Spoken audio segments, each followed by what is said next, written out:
CRISPR has been all over the news recently, from preventing obesity to making completely designer babies. So, what is CRISPR?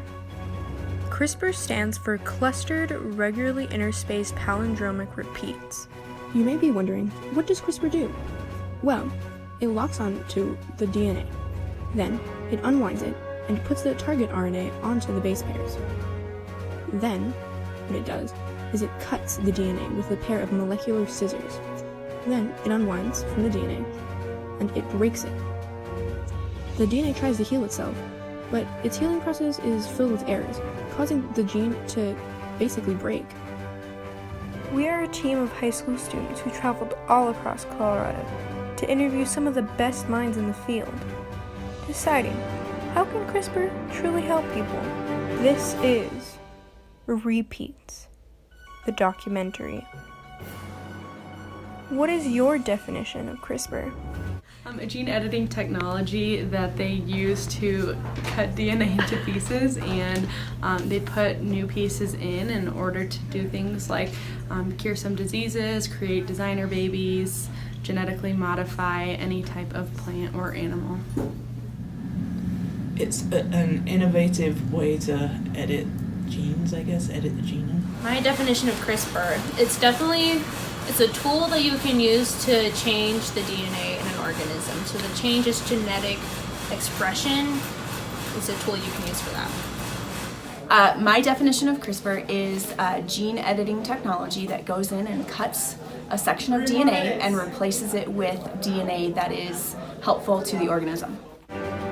What are some pros and cons of CRISPR? I think the biggest pro is that it enables genome editing to be done easily. And probably the biggest con is that it enables genome editing to be done easily. I think there's a lot of controversy, and if those people in China, I sent you the link for, if they've really created babies that have had their genomes edited, I think that's kind of a scary proposition, because although we know it's possible in theory, I think we're doing it way too quickly because we don't know what the consequences are of making those mutations, and whether those children have other mutations that, I mean, anything that goes wrong with those kids, it will be blamed on CRISPR, whether it was CRISPR or not. And so I think there's a lot more research to be done before we're ready to do that. The pros is that it's very easy to use. And that's really convenient for us, especially because you don't want to spend a whole year just trying to get a mutation in a fish, right? So hopefully I can get this done within a few weeks or months. Cons of using CRISPR is that it's still not completely validated, as in it hasn't been around long enough for us to know what all can go wrong. Like, we have a good idea as to what can go wrong by using CRISPR, but it's still fairly new, so there could be something that we don't know about that can pop up much later on. Why do some people reject the idea of genetic editing? I think some people reject the idea of CRISPR because it can get dangerous with how much the gene is being edited and how often we're using the technology. For example, if they do things like create designer army members, then we are going to have super soldiers that are going to be competing against other super soldiers, and the safety of that becomes an issue. I think partly fear of the unknown. I think it's the same. Part of it is the same reason that some people refuse to eat genetically modified organisms, because they don't trust scientists. I think that's a big problem that scientists have. Is we have people who aren't scientists don't generally trust scientists, and so even though genetically modified organisms have DNA in them that's the same as DNA in non-modified organisms, and when you eat those modified organisms, your stomach digests the DNA and then it doesn't exist anymore. There is this irrational fear of GMO, and like GMO labeled food is not eaten. And so I think the same thing applies to CRISPR. I think people reject the idea of CRISPR because it's scary, Thinking about something that can change how an organism behaves and how an organism feels or how its health is, that can be scary to some people. Some people think that maybe scientists are changing things that shouldn't be changed. What field would CRISPR work best in? A lot of plants they have very big genomes and they've been very difficult to manipulate historically, and so with CRISPR we're now able to manipulate them. And so it means instead of having to take years to breed a disease-resistant wheat plant, now you can just pop one gene out, stick a new one in, and you're done.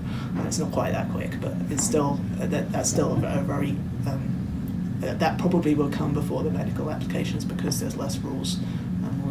There are rules about genetically modified organisms. They don't actually apply to CRISPR at the moment. So I may be a little biased, but I think definitely in developmental biology, CRISPR can be used quite a bit because we study how things start to grow and how they start to develop. And so if you can kind of knock down an important gene or important protein that you need early on, that will help us see something in the later stages. And so I think developmental biology can really utilize that because growth and development is such an important part of our culture. Yeah. Where do you see CRISPR in 30 years? I think it will be, in this country, I think it's safe to say that it will be used for curing genetic diseases, possibly treating something like HIV. HIV integrates into your genome, and so you could use CRISPR to cut it back out. CRISPR definitely has the capacity to make a great impact in the world. However, there's still some things that we don't know about. So in 30 years, it's hard to say. I would hope that there's some sort of therapy that maybe CRISPR can help someone in the future, but it's hard to say when that future will be. Yeah. How would you improve CRISPR? CRISPR could be improved by putting limitations on it, so making sure that we are using it for the correct things as opposed to letting anybody with money use it. So maybe limiting the amount that it's being used and putting laws and regulations around what it's being used for. I think the biggest concern that is holding back medical applications is, will it only do what you want it to do?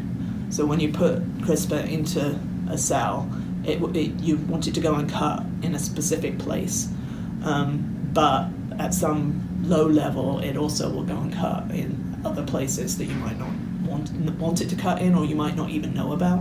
And if one of those other places happens to be a really important gene like a tumor suppressor, then that edited cell can turn into a cancer. If I can improve CRISPR in any way, you know, if it was more reliable, if we knew exactly where it was going, exactly what it was going to do to the organism, that's what I would improve, you know. It's just there's always that unknown of where it's going to go. Yeah. How can CRISPR be utilized in the field? Along with two other students that we're working on, trying to genome edit wheat. Comes in suffering from a prion disease. My idea is to take some of their fat cells, isolate those mesenchymal stem cells, or differentiate them into mesenchymal stem cells. Then you can continue to differentiate them into neural stem cells that are very similar to those ONPs that Julie was talking about. Okay, so once we have those pool of your own stem cells, right, that we've now grown into a dish, we can modify them. We study different processes. So one of the processes that we were interested in studying is how a gene encodes the RNA, then that makes the protein that is required for some particular function. And these proteins, often for many diseases, when a mutation occurs in the gene, it affects the function of the protein.